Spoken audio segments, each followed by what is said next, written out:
Hello, I'm General Waffles of the Breakfast Brigade. Let's talk about Brightwing. So I made a video earlier called Let's Complain About Brightwing, which was because, well, Brightwing was overpowered as a healer, and basically you could out-heal any healer as her without spending any mana on your healing. This was a problem.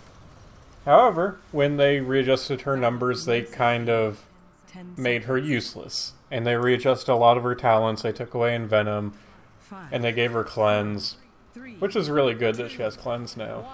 But without Envenom, she was lacking a lot, and she didn't really have a place in the game.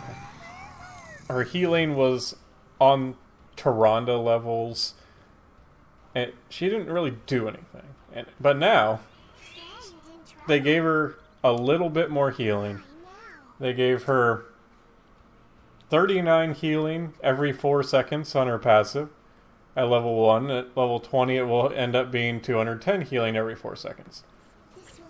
This was actually enough to push her into viability. Maybe not in like Hero League, but you can actually play her in Quick Match. So I will love to talk about her because she's still one of my favorite characters in the game. One of my favorite supports. Karazim, he's really close up there too. And Brightwing is similar in the sense that Brightwing's a very aggressive support.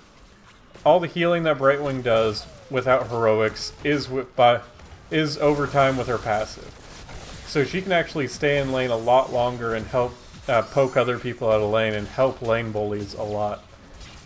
That being said, she also is really good with really tanky people, as a lot of her healing takes time to really kick in, and you don't have that burst heal that other people have.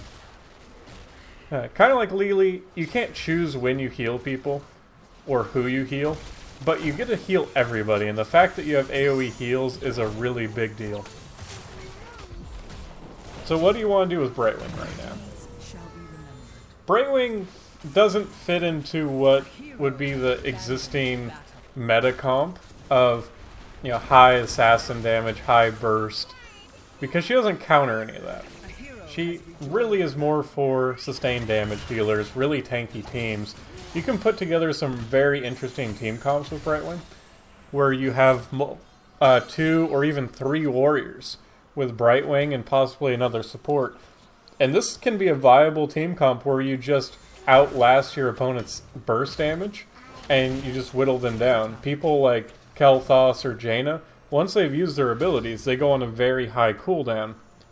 And if you don't burst the people, if you got like Arthas and Johanna and Leoric, and you can't burst them, or you can't burst all of them, they will just get up in your face and attrition you down. Now, Jaina's a lot safer from this, but Kel'Thas for sure really has no way to stop this from happening. And I'd really recommend building a team like that if you really want to mess up a Kel'Thas. And that's kind of the problem, is what I just said. Build a team like that. Now, when you're playing Quick Match, or you're playing just Hero League solo, you can't count on your teammates to be great. You can't count on your teammates to pick things that are synergistic to you. And Brightwing needs a team that she can work with. If your team has a lot of squishy people, her healing really doesn't do that much, her damage isn't amazing anymore, and her crowd control, while very strong, won't be put into full effectiveness. And you really want that team to be built around it. So, like, if you're building a team, you have enough people to put together your own team. 100% definitely Brightwing, I would say, is middle tier right now. I would put her with Tyrande, where she has so much potential with a pre-built team when you build with her. That's insane. But to rely on your teammates picking stuff that synergize with you is very unlikely. You still have your really high mobility, so on big maps, Brightwing is still really good. Such as this map, Dragonshire, she's phenomenal. I would say this is her best map, simply because this map revolves around people splitting up. And when people split up, then they get caught off in fights, and your mount ability really helps make those fights favorable for your team more than often. On other maps where teams group up all the time, your mount ability is almost useless, your phase shift, because you don't need to phase shift into your team. It still lets you go back to base and heal and come back in the fight real quick, but really you want to make sure that you're moving around the map with it. And that's kind of what it's there for. So on, say, Sky Temple or Infernal Shrines especially, the Diablo maps are just god-awful. Despite them having a lot of team fighting, where you're all grouped up, you can't really use your hero power your mount ability effectively, your phase shift. I'm playing too much Hearthstone, I guess. But yeah, she works well when your team is all together because of her passive healing, but that's not the only thing that she has. She has the polymorphs, she has the ability to turn the tides of fights, if you use her abilities properly. Her polymorph, for example, is a really good ability. You just turn somebody into like a crab or something, and now that it has a slow, it's very powerful. You can get up to a 2-second stun effect. It's effectively a stun. That's really good, but if you don't use it to save somebody or to counter something, you've just wasted that ability. And these are things that you always have to think about when you're playing Brightwing is, are you wasting your abilities? Now, mana is not much of a problem. You can easily spam Brightwing out of mana, as you can with most any character. But it's not necessarily a problem when team fights occur. Normally you have enough mana to do everything that you want to do in fights. See here, the polymorph did something. Murden could not cast his stun. He couldn't contribute to that fight and he was forced to run away. Yeah. Knowing when to save your polymorph and when to use it is going to be a really big deal for mastering Brightwing play. Such as, you can use it immediately in a team fight, but if the person that's polymorph just backs up into his team and you don't actually monopolize on it, then it was pointless. It was a slow. A really long cooldown slow. You also want to know who you're prioritizing with it and what kind of team that you're working with.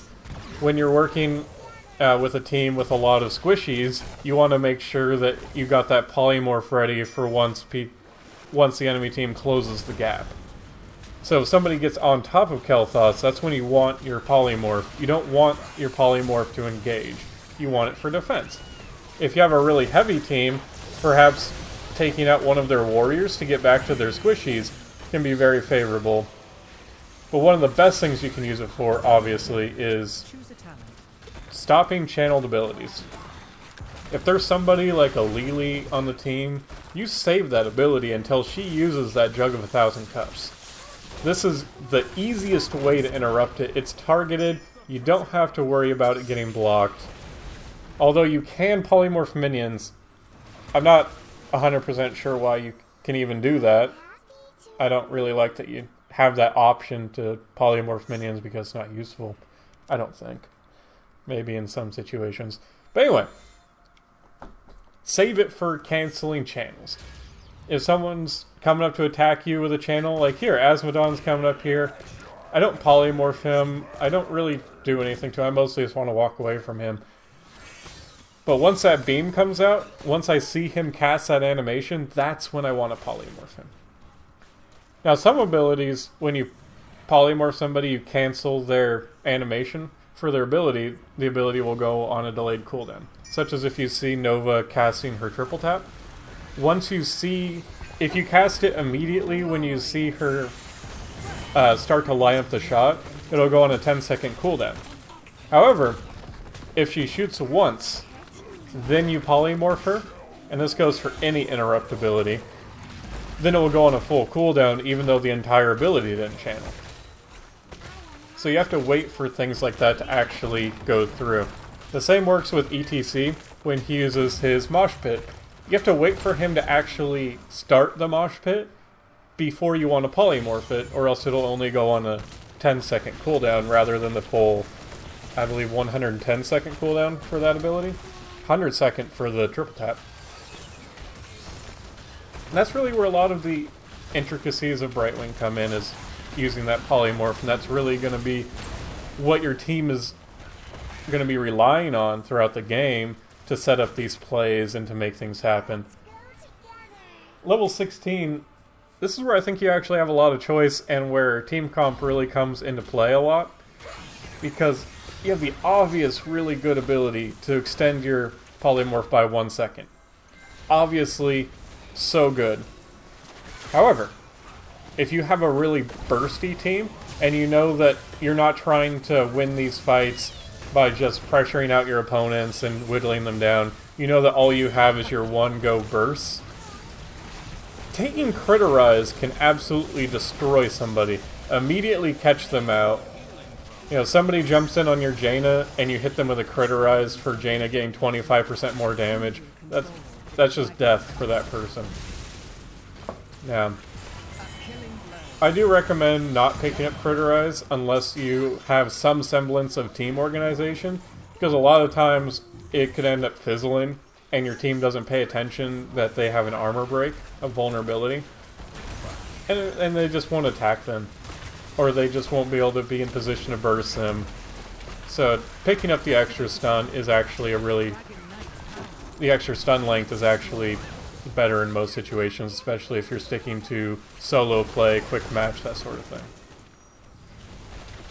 Another thing about Brightwing, despite her lack of a mount and having that mount ability, her mobility is amazing.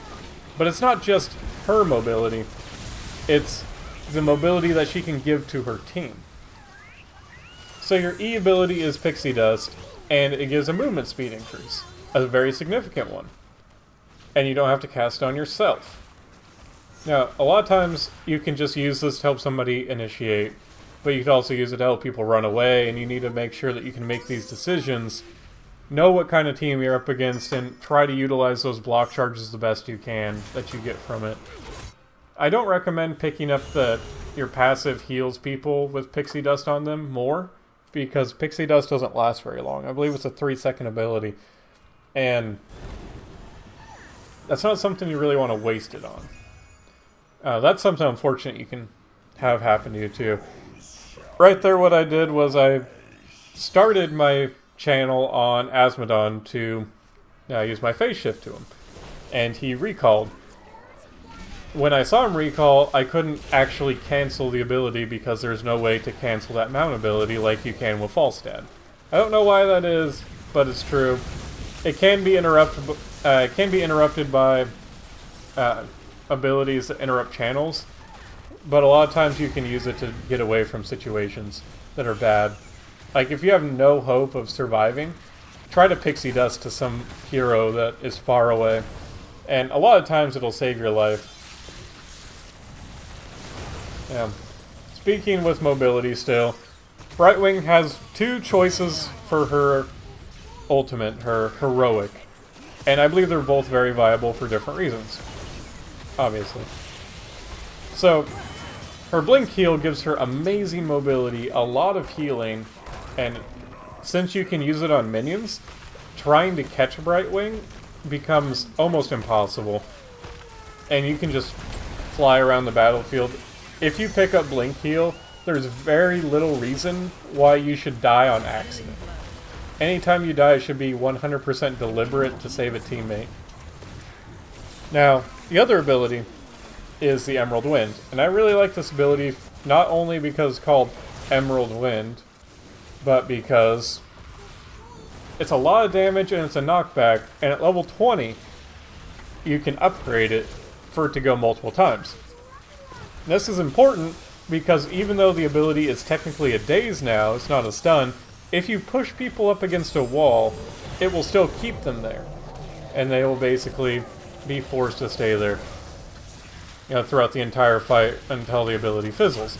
You don't really want it for the damage, you want it to kind of push people around. And it puts them in a really bad spot. Before, you're able to pick up Sprint and sprint into team fights to initiate them with this ability, and that's how I would have recommended using it, but it's no longer a viable option. Sometimes you can, if the warriors overextend too far into your team, you can move between them and their assassins and push them away, and hopefully kill their warriors with their assassins not being able to damage your team. I think it's phenomenal. I wish you could pick in every game. And this, again, comes down to, in solo queue, I don't think the Brightwing is quite there. She's not overpowered enough. I mean, you pick someone like Uther, no matter what team you put him on, he's gonna heal a lot. He's gonna contribute a lot to the team. Brightwing, you want this Emerald Wind. I really do believe it's the better ability, and you want another support to back you up. This game I got lucky enough to actually have an Uther, and Uther is an amazing burst healer. And so I was able to pick up that Emerald Wind, and you can see me throughout the game using it to pretty good effect of disengaging team fights, pushing people around, getting out of situations that I shouldn't have gotten out of. Here, I tried to use it, but it does have a delay, a very noticeable delay, and it can be cancelled, so it did go on that short cooldown. Just note you cannot interrupt channeled abilities with it. Before, this was a major problem for me after the patch, because you kind of get in that mode where you don't even have to see something to know what you have to do. And whenever I would hear the sound of Nova casting triple tap, I would immediately want to hit that button because I know that I'm in range. And to me, it still canceled the ability, even though it doesn't. It does not. Still amazing. It puts out a good amount of damage, but the crowd control it offers, the utility, the ways that you can use it. I mean, one of the best ways you can use it, this is basically a really old school Zeratul type of thing, where somebody takes a merc camp, then you run up to the point, and you cast your ultimate, and it knocks everybody away from it, so you can steal bosses like that. Because all you have to do is make sure you're standing on the point and no one else is, and if they're constantly getting pushed back by winds, well, they can't really stand on the point, now can they? Now, I've always said the Brightwing is the specialist of supports, and I stand by that. Karazim, he kind of gives her a run for her money, but the big reason I say that, Bribe. She has Bribe at level 1. Bribe is a phenomenal talent. It's usually reserved for specialists, but for some reason, Brightwing still has a support. So even as support, you can pick this up, stay in lane to help people, and then take merc camps by yourself. Not on the Diablo maps. Bribe really is ineffective on the Diablo maps because their siege camps contain 3 minions. But yeah, Brightwing, it's a hero to watch. I would recommend learning her, because I feel like just a slight tweak can immediately push her to be overpowered again. And you'll want to know how to play her well to take advantage of all the things that she has to offer. But now I would say that, you know, you can see my healing. I out-healed Uther without even picking up Blink Heal. Amazing. So, I mean, the numbers don't lie anymore. The heal was enough to bring her back into some sort of viability. Try her out for yourself. Let's go over the talents. Unfurling Spray, it just increases the radius of your heal. It's pretty good. Polymorph deals damage. There's not really a good talent choice on that, on 4. Mistified, your passive gets reduced by 1 second every time you cast a basic ability, so you're healing more. I picked up Emerald Wind. I already explained why it's amazing. Sticky Flare for extra utility, really good. Greater Polymorph, this is what you should just choose by default if you don't know what you're doing and if you don't need to coordinate with people. And then Continuous Winds, because you need to pick that up if you get Emerald Wind. Well, that's going to be it for this video. Till next time.